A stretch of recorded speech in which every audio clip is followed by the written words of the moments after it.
guys, what's up? In today's video we're just going to be showing you all the best settings that you can be using for getting some good FPS while the game still looks pretty good and optimized. So I'm just going to scroll through the settings, and if there's any ones that are a bit confusing I'll explain them to you. The quality, you're going to change that to custom. You're going to change this resolution to 100.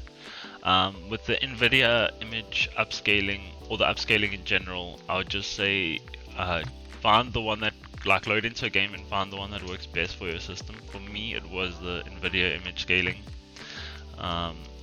Anti-aliasing, you got to take the T2X because it just makes the game look so much smoother and so much less jagged, and this game hasn't really been optimized. Small objects look a little bit jagged and sharp and stuff, so this Filmic SMAA 2X is definitely the way to go until they've optimized the game a bit more. Anti-aliasing quality, you can put it on low, but I like to put it on normal just for a little bit more of a visual buff. Okay, and then we're going to get to texture resolution. You're going to put that on low. Texture filter anisotropic, I like to put that on normal, just gives a little bit more detail to the map. Nearby level of detail, put that low. Distance level, low.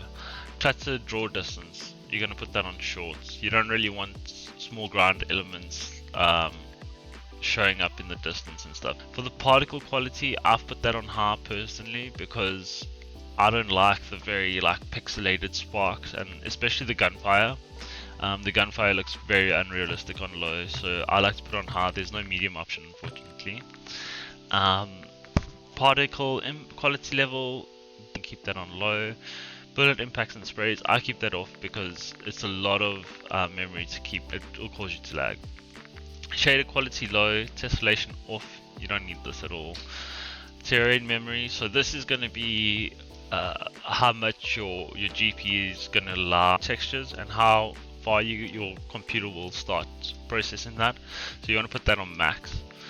On-demand texture streaming, you definitely want to turn this off. If you don't turn this off, basically what's going to happen is you're going to download artifacts for the game while you're playing it, so you're literally going to be making yourself lag, so you want that off completely. Streaming quality low, volumetric low, deferred physics low, water caustics.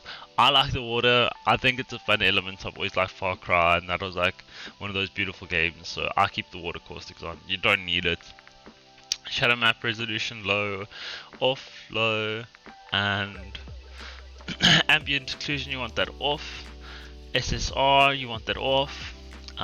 Static reflection quality low, weather off. Nvidia low latency, put that on. Depth of field, you don't need that on. That's going to create a lens effect and it's going to make it really off.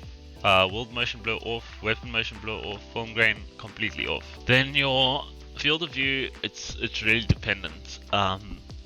In a game like Warzone, you're going to be able to see a lot more if you have 120 FOV. When you go down to 100, you're going to see less, but people on your screen will appear bigger, so it's going to be much easier to hit your targets. So you need to play with that, but if you're going to be very competitive and you're a very confident player and you have good aim, I'd recommend going all the way to 120. You'll have high visibility and you'll be able to see a lot more than a lot of other players. ADS field of view, so you want to set this to affected, and basically what that does is when you ADS, or when you aim down south, your camera is not going to zoom in, it's just going to stay in the same level, and what that helps is it actually reduces the visual recoil on the weapon, and it's going to make you look like you have a lot less recoil than everyone else just because of that setting. Weapon field of view, I like it wide, you see more. You get to have a smaller weapon and you get to see more. So wide, the weapon looks smaller. Default, the weapon looks as intended, and narrowed, the weapon looks bigger. So we want our weapon to be as small as possible so that we can see as much as we can on the screen. We don't want anything blocking us.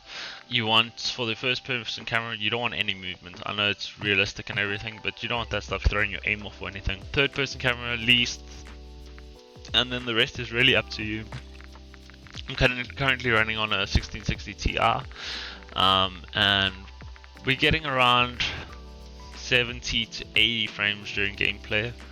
If this video helped you out, please let me know in the comments. If you have any questions, please comment down below, and if you could like the video and sub, it would really mean the world to me. Peace. Thanks for watching.